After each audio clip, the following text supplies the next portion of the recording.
Live from the Carl Chevrolet Studios in West Des Moines, this is Iowa Live.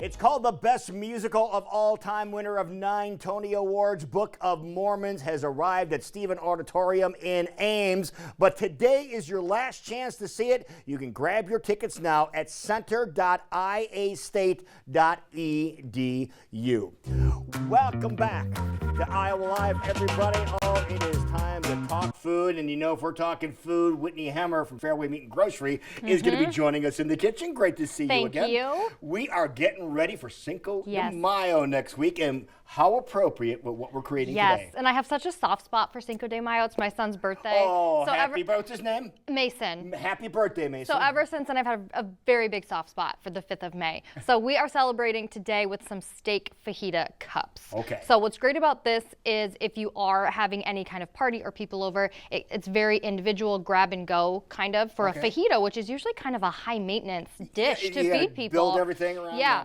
So it makes everything kind of party friendly, kid friendly too, you know, when it comes out of a muffin tin. So I'm going to show you how to build those steak fajitas. But before I do that, I want to kind of walk through some of the ingredients with you and how you could change those up a little bit. That sounds great. So we are doing steak today. I like using the beef shoulder tender. It's a nice uniform cut. There's no waste. When you make this recipe, since it is in a cup, you want to chop everything into bite-sized pieces. So you're not stringing it along. Yes. Yeah, okay. So it fits in our little tortilla cups that we're going to make. So this is nice since everything is nice and uniform. Everything is the same in every bite. So it's perfect to use in this recipe. A bell pepper and an onion you also need for fajitas. If you are not familiar with kind of the bell pepper scale, the sweetest bell pepper is red, if you like sweet. And then it kind of goes, orange is next, then yellow, and then green is the least sweet. Okay.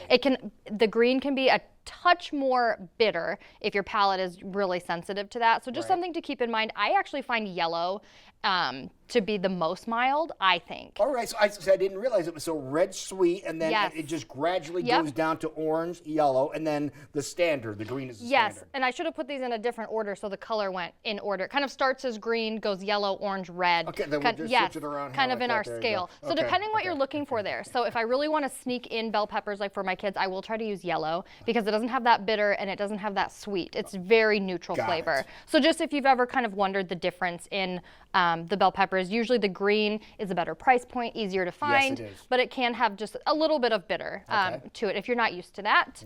I like to add cilantro, and this is actually how I always store my cilantro, in a jar in the refrigerator with a little bit of water. And I like it in the jar because you can see the water. Yes. So if the water runs out or turns brown, you can swap it out, and then I can keep this in the fridge for weeks. Okay, and nobody do you need to cut the ends off of the cilantro before you put it in there? The bottoms? Yes. I do only if it's too long. You don't want your cilantro kind of like hanging over your jar, or like, you know, because it'll end up kind of wilting in there. So just make it so it's the right height for your jar. But nobody ever believes me. I can keep it for weeks in my refrigerator because you never need the whole bunch at once. Right. Okay, you could also do taco cups if you just want to go like a simple ground beef taco seasoning packet kind of situation. That would work also.